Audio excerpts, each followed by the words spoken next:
A quick disclaimer before you watch the video. I personally do all the production stuff alone by myself, and I don't have any good or high level of editing or production skills. So if you are here to experience or judge high level of production, then this video isn't for you. You can leave immediately. This video contains only the teachings of authors which are overlooked by too many people. Do you want to learn how to build wealth and achieve financial freedom? If so, then stick around as we guide you to the secrets of wealth that can make you millionaire by summarizing Rich Dad, Poor Dad, a groundbreaking book in the field of money management. So let's get started.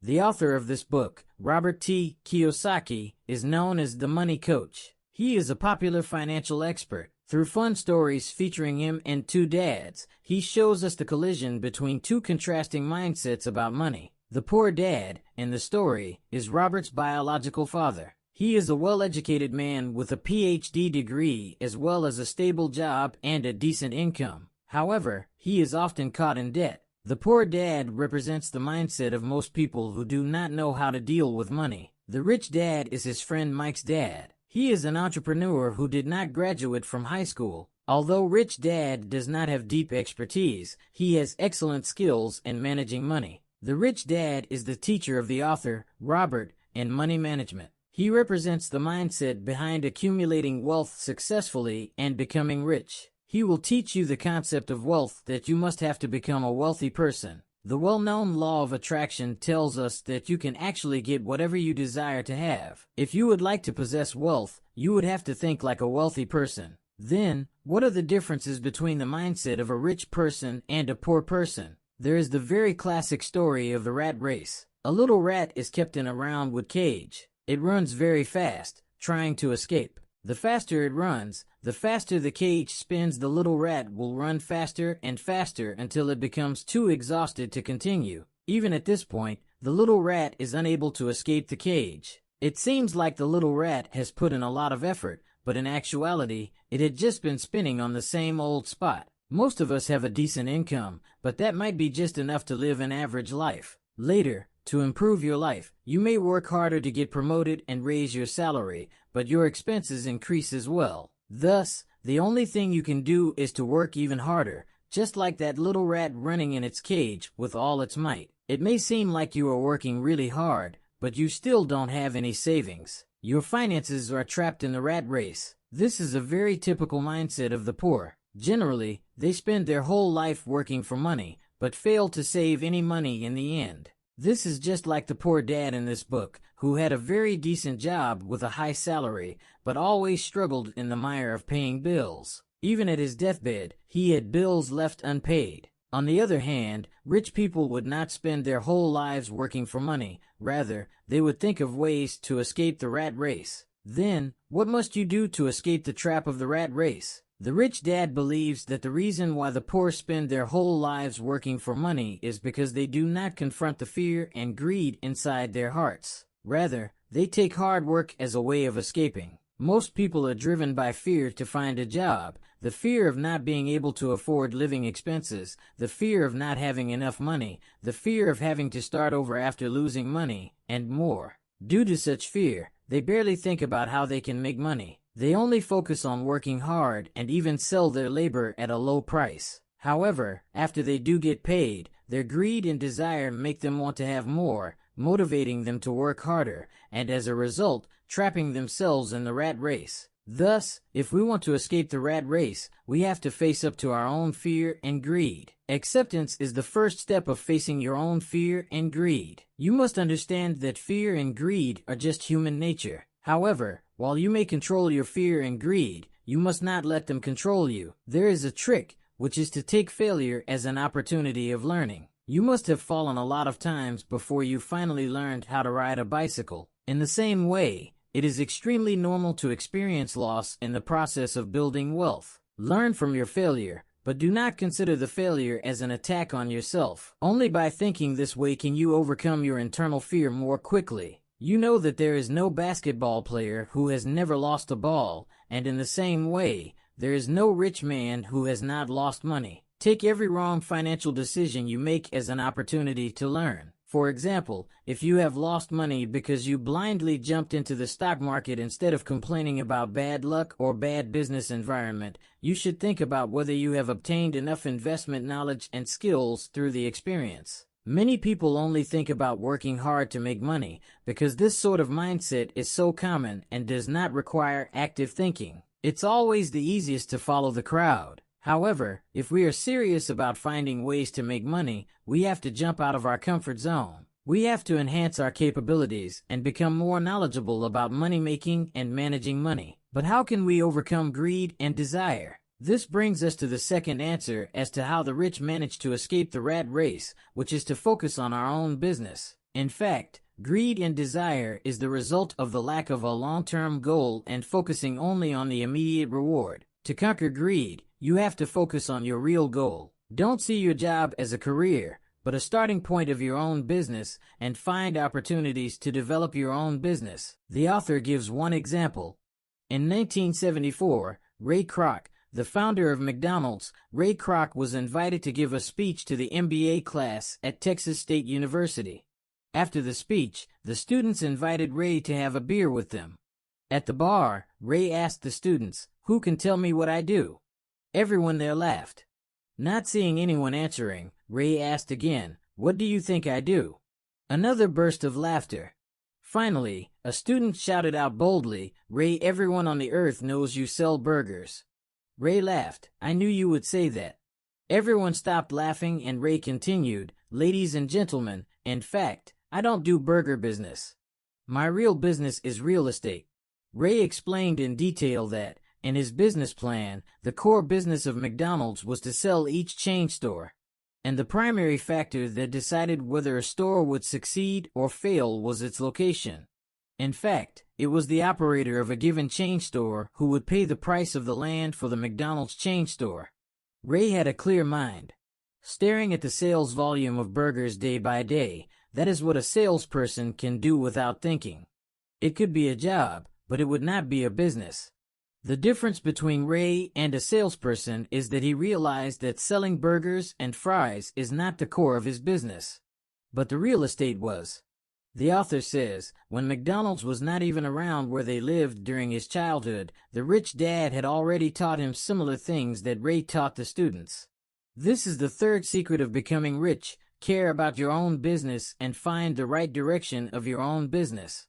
The rich dad says that not working for money doesn't mean not working hard. Instead, this means that the rich focus on improving themselves. So, what is most important for you now is to stop working hard blindly. Instead, you should continuously learn from your job to enhance and expand your core capabilities.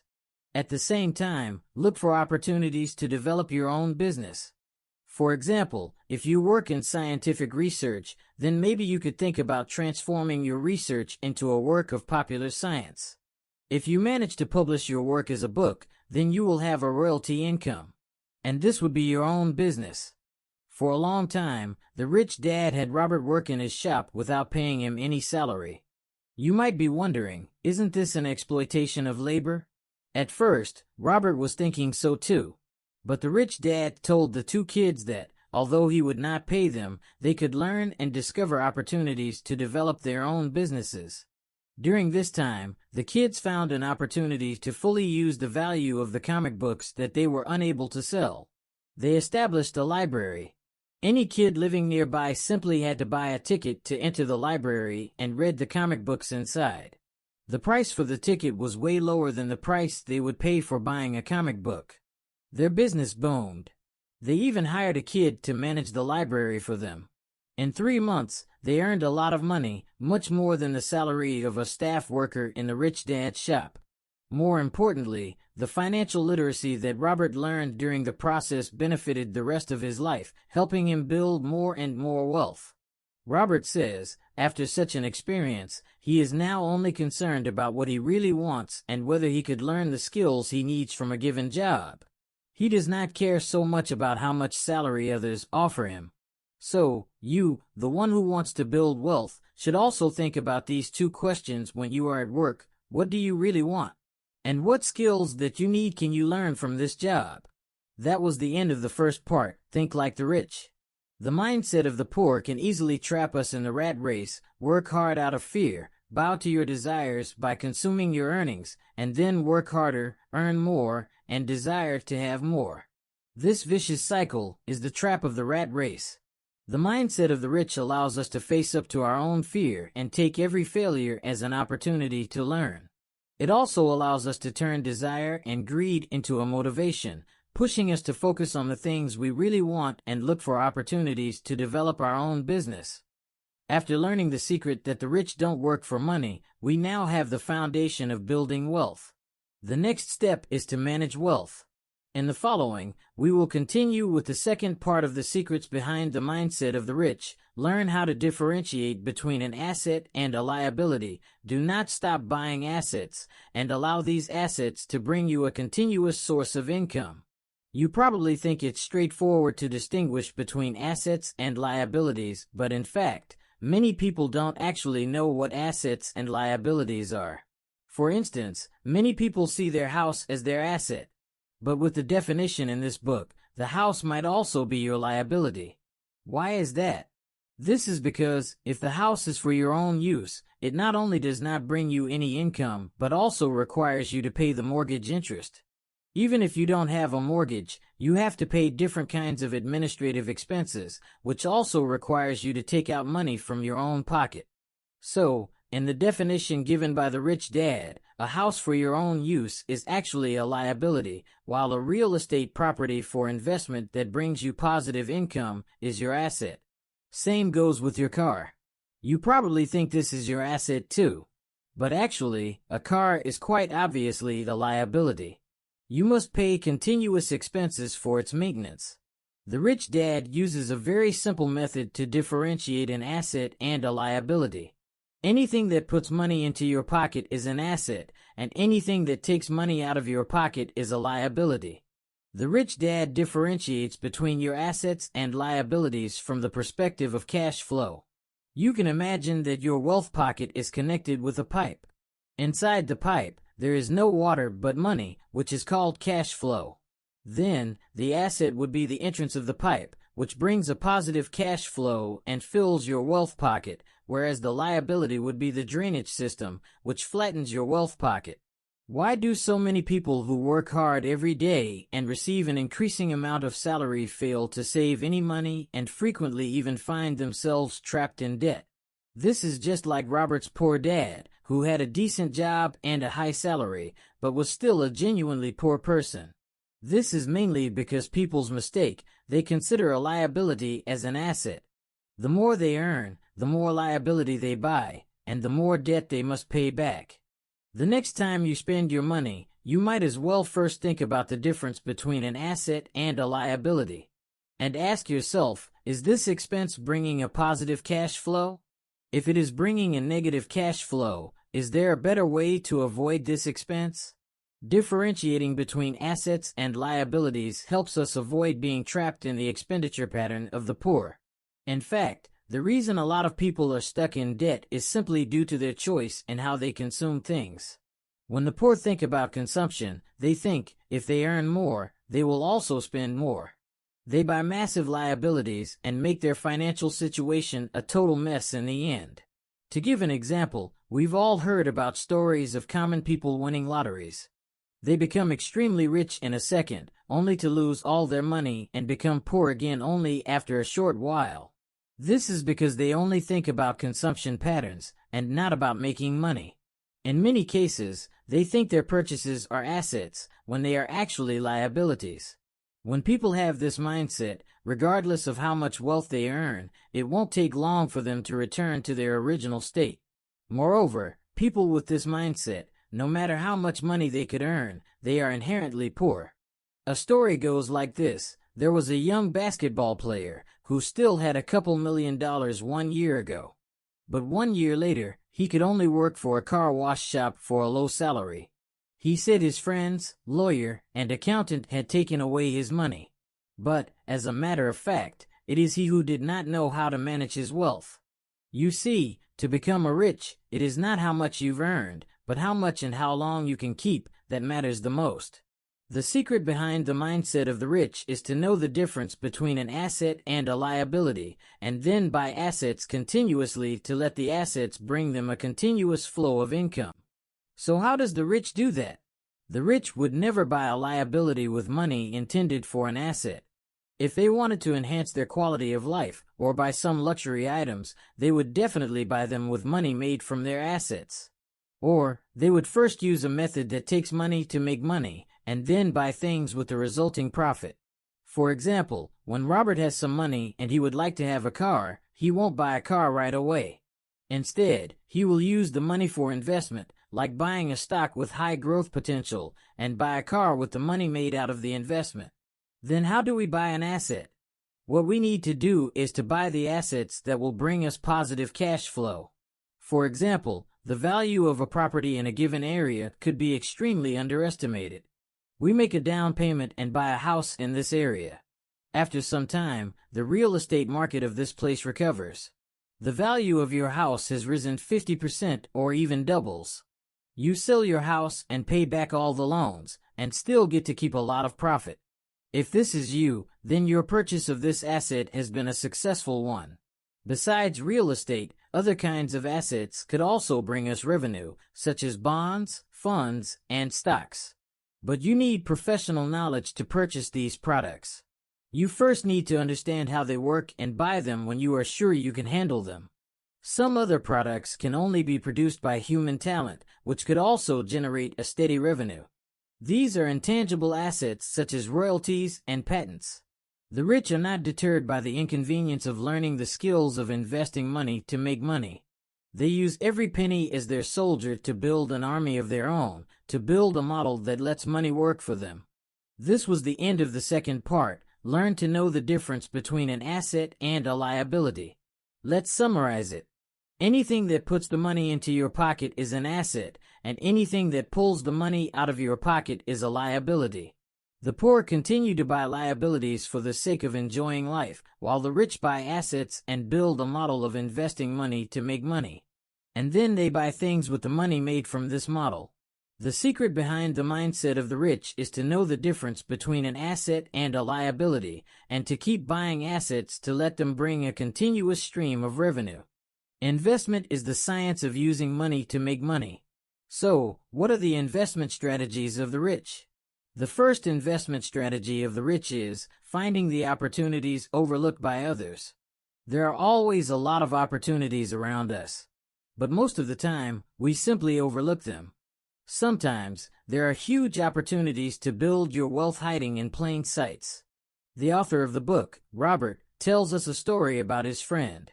Once upon a time, his friend saw a shabby house on sale, and no one was willing to buy that house. It looked like it was haunted. No one would live in it or rent it out even if it was renovated. So if anyone would buy it, he would definitely be burdening himself with a liability.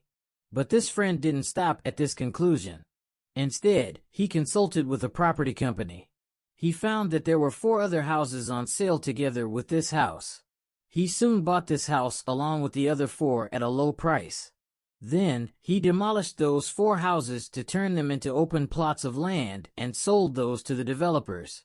This made him earn $75,000 in 2 months. The remaining house would continue to increase in value after the developers developed the sold land. How was Robert's friend catch the opportunity that others missed? First of all, opportunities always show themselves to the ones who are well prepared. If this friend knew nothing about real estate business, it would have been hard for him to see this opportunity. Next, we also need patience. This friend did not miss the opportunity despite the fact that no one wanted the house. Instead, he discovered the 4 empty houses that were being sold along with this house and found the key to making a profit. Only by having a keen insight, along with being serious and observing and analyzing every investment opportunity, you can obtain success. Just like Robert and Mike, working in the rich dad's shop with 0 payment, but made money by opening a library. They saw an opportunity that was hiding behind the fact that no one was buying the comic books. The second investment strategy of the rich is organizing smart people to work for you. The rich dad said, working hard won't let you become rich, but will only make you help the rich become richer. Then what does the rich do? The rich would hire a lot of smart people to work for him so that every cent he uses and every smart person he hires will create wealth for him. Everyone has a limited amount of energy. You may learn a lot of things, but you can't be an expert in every field. So, the solution is to organize the experts in different areas and make them all work for you. This is also the force behind how a company or corporation work. We can see that, during his time under the rich dad, Robert has learned how to use this strategy. When Robert and Mike were working for the rich dad's shop, they used the unsold comic books to found a library. At the end of their vacation, they found a big problem, which was that they would not have so much time to manage this library as they had to go to school. Plus, they were only two restless boys who could not simply sit still in the library. What could they do? They found Mike's little sister. This little sister was quiet, able to sit still, and smart as well. She quickly learned how to handle the relevant tasks. They made a deal with Mike's little sister, allowing the library to be opened every day.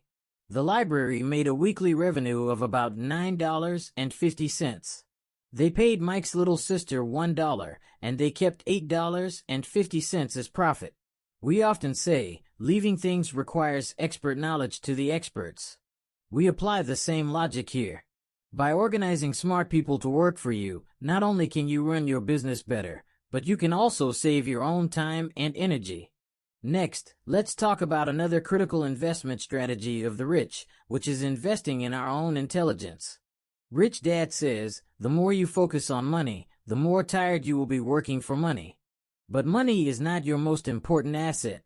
Once you understand this idea, you could become rich even quicker. Money is not the most important asset. Then what is? Actually, our most important asset is our intelligence. Intelligence and understanding of the secrets of wealth will bring us massive wealth, especially in this age of information, where wealth can increase at an exponential rate.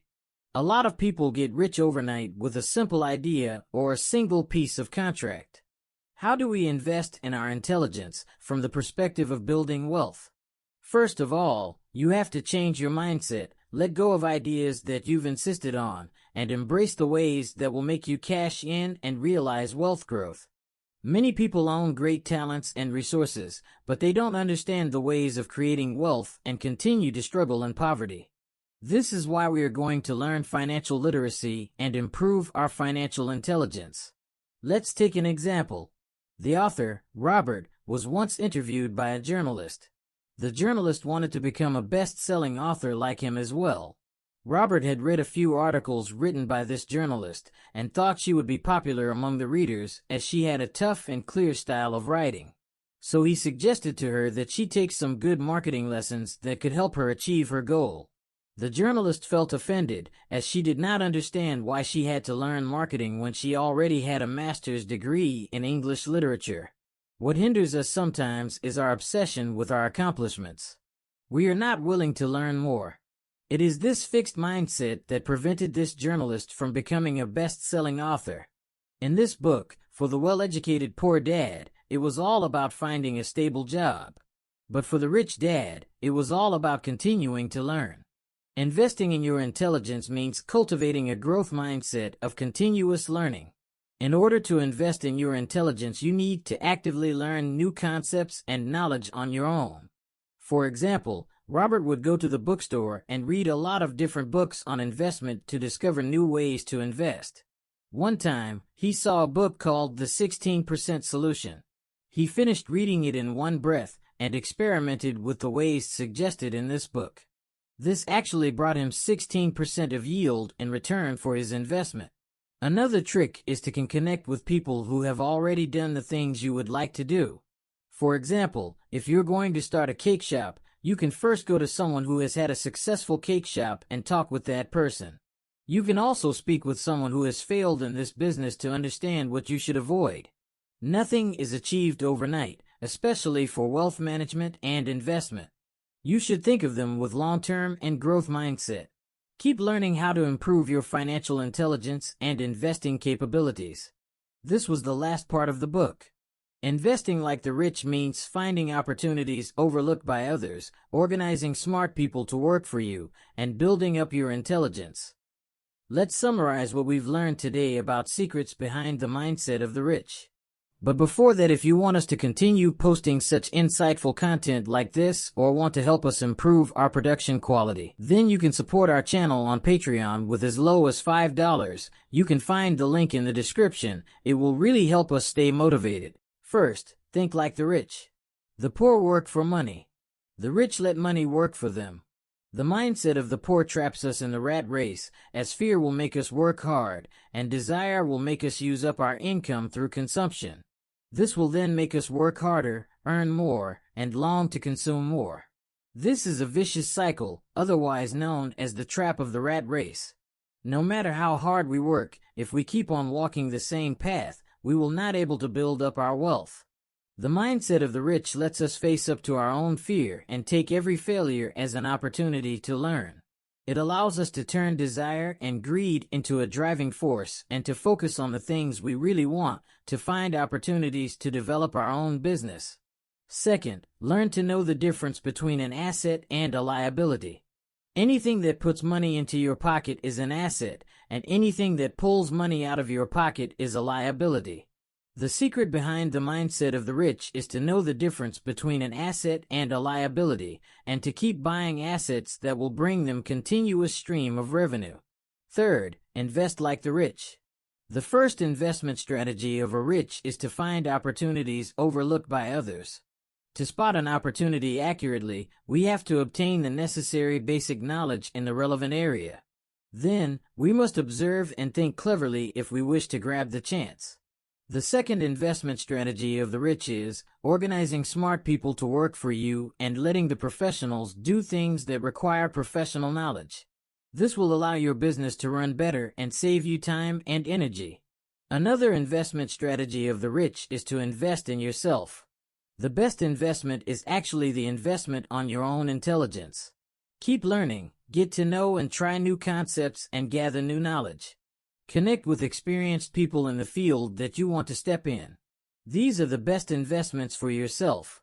By investing in your intelligence and improving your financial intelligence, as well as your investment capability, you are a step closer to your financial freedom. When you have been working hard and your income has been increasing steadily, but your financial situation still has not reached the ideal, then you might as well try applying the mindset of the rich. Just start by changing your own mindset and improving your financial intelligence. Thanks for watching. We hope you found this information valuable and insightful. Remember, building wealth takes time, patience, and a willingness to learn and grow. By applying the lessons from Rich Dad, Poor Dad to your own life, you can take the first steps towards achieving financial freedom and living the life of your dreams. If you enjoyed this video, please give it a thumbs up and consider subscribing to our channel for more great content like this. And don't forget to hit the notification bell so you never miss an update. Also, feel free to share this video with your friends and family who could benefit from these valuable financial insights. Thanks again for watching, and we'll see you in the next one.